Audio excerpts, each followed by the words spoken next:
Welcome back to another episode of Immigration Insights with Abir Amin. Welcome, Abir.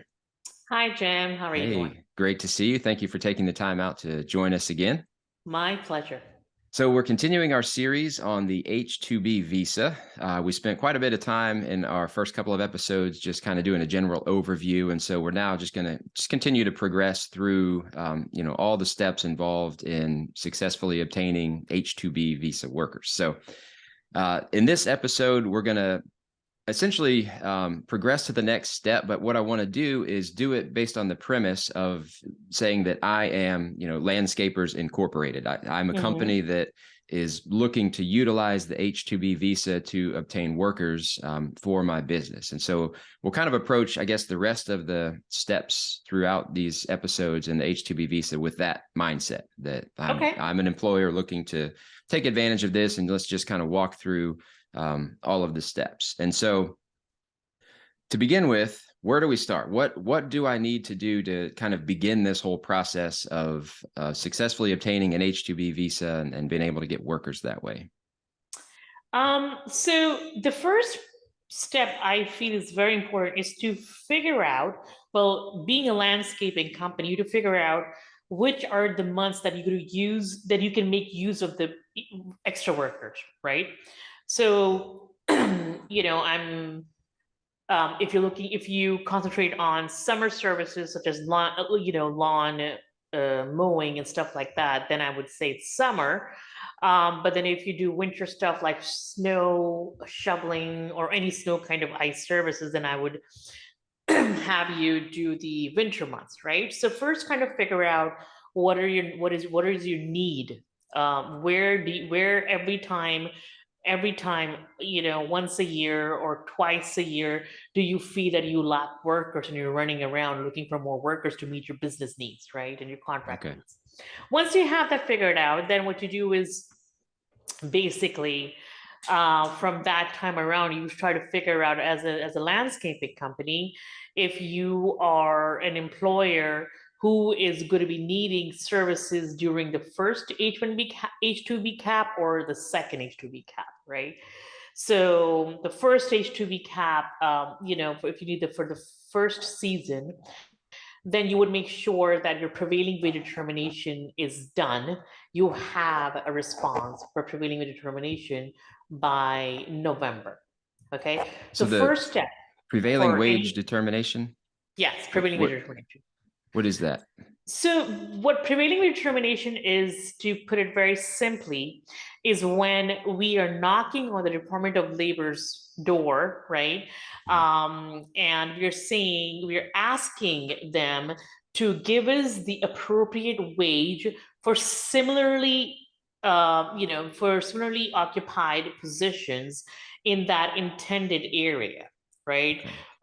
So that's what it is. So you go ahead and file a prevailing wage determination with the flag portal, which is for Department of Labor, and then it lets you know what is needed to be paid so that the American workers are not being abused or not being put in an unjustified place, right? In position. Okay. So that's the first step, prevailing wage determination. Okay. Yeah.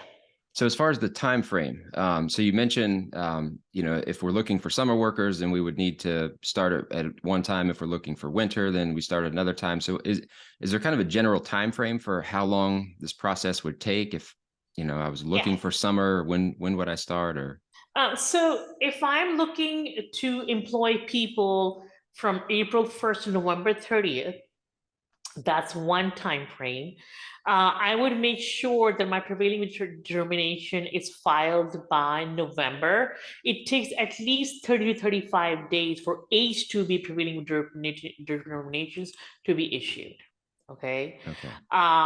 If I am looking to employ people from December from December of a year till March, on that time frame, then I would make sure that my prevailing determination is again done 60 days before my requirement for the workers are, right? Got it. So it usually takes 30 to 35 days, but just to be sure, just to make sure that Department of Labor is, is responding to, overwhelming responses and filings at that time. You just make sure 60 days before the start date, Okay. it's the filing date, actually. So for every period, we have a filing window in which we go ahead and submit, right? Okay. So for this coming April, the filing window is January 1st, 2nd, 3rd, right?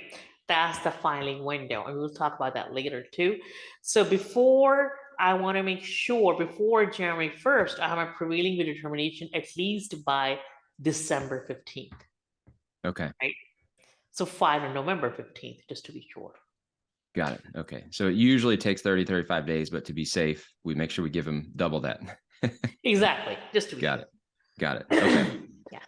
So you mentioned filing this with the Department of Labor. You mentioned something called the flag system, I think you said. Yes. So what is that? So FLAG basically is the website. It's a Department of Labor website which allows you to file prevailing wage determinations or labor condition applications, not only for H-2B, but for various kind of non-immigrant and immigrant visas, right? So Okay. for certain kind of visas, the regulation requires the employer to obtain the amount, the wage level that a foreign national needs to be paid. So it's a website, flag.dol.gov, in which you go ahead. It's an online portal in which you can go ahead and submit Got it. a Okay. preliminary determination. Okay. So when submitting that through the flag system, what kind of information has to be provided in order for them to, make this kind of an assessment? What do we need? Absolutely. So for H-2B is very specific. They want to know, first of all, simply first is just a job title. What occupation do they fall under, right?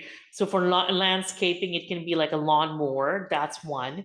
They want to know the address of the employer and addresses of the work sites where the employer intends the non-immigrant worker to go and work on projects, right? Okay. And then fourth, they want to know all the tools, any equipment that the foreign national worker will be using in order to perform the job duties.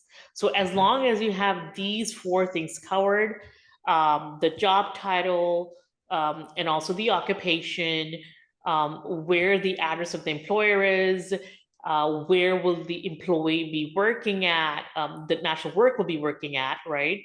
And then what are the tools or equipment that are accepted, that are expected him to be used to perform his job duties or her job duties. Got it. So is it possible to change any of that? So if once you submit this, let's say, you name a few locations, but you discover that you maybe need to add some, or you're not going to be working at some you thought you would be. Is it possible to change any of that once it's been submitted or not? So it's possible to change that if you get a notice of deficiency, right? Once you file it, you can't change it. It's only possible if you realize that, we might need another, set of, work site. You can go ahead and change it, but you can't change after the fact once you have received the determination, right? Okay.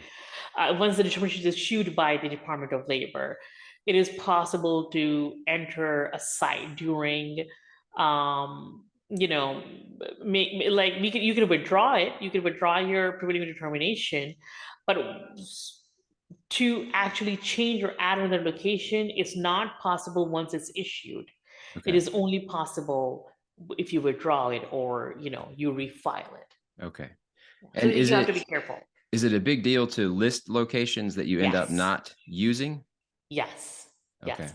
So, in my opinion, it's a bigger deal to exclude location that you will be using as an employer, right? Okay. Yeah. It is expected that one of your projects, you expected a contract to be executed as a landscape, right? As a landscaping Hmm. company, and it didn't go through. You added four sites, but now in actuality, you're only doing 3 sites.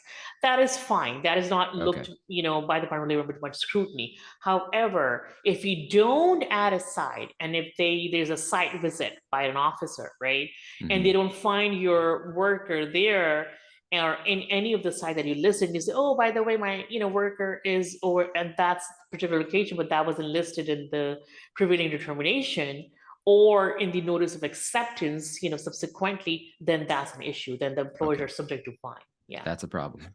yeah, that's a Yeah. problem. Okay. Got it. Okay. Um,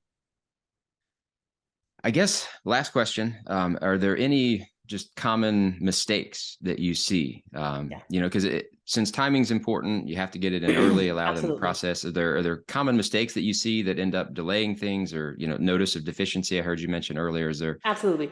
One of the most, the one that I just mentioned, is not including every single job site that you expect the worker to go to. Even if you're not sure that, you may think that, okay, I have enough of my W-2 workers, employees, that I may not need this, this site to be used for H2B. Just to be safe, I would go and include that site. So that's one. Timing is a big issue. Making sure that you start beforehand. A prevailing determination is good. It's not going to expire by the time the filing window opens up. So it's better to go ahead and file determination, even like it's 4 months in advance, just because if you have for example, I get a prevailing determination and a wage level is too high, and the employer is like, this doesn't seem right because this is what I'm paying my other workers. Maybe there's too many duties that you added, or Mhm. you included extra set of tools. All these stuff add to the wage level. Okay. You can always modify that, and you can always amend it and refile it. So you'll get a wage that is expected to be, that is acceptable to the employer. But Okay. yeah, so timing is a big issue. Making sure the sites are added, are all included. That's a big issue.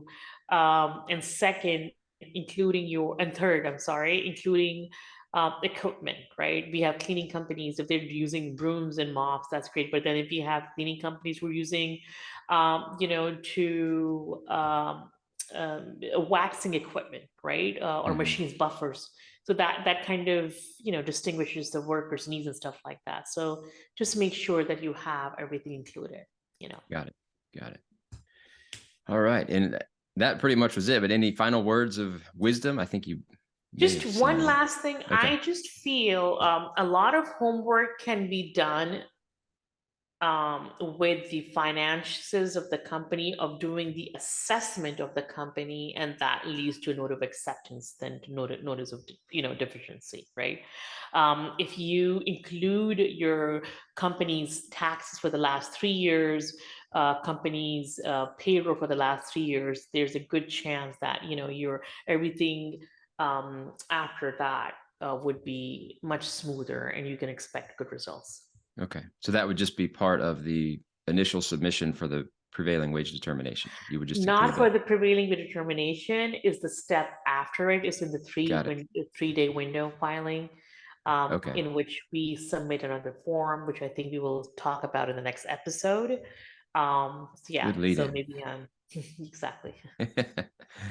Well, thank you, Abir, again for joining us. We know you're busy, and I appreciate you taking time out to join us. And so uh, we look forward to the next one. And Thank you so we'll much, jump Jeff. into the next step in successfully navigating the H-2B visa. Thank you Thank so you. much, Jeff. Take care. You too. Bye.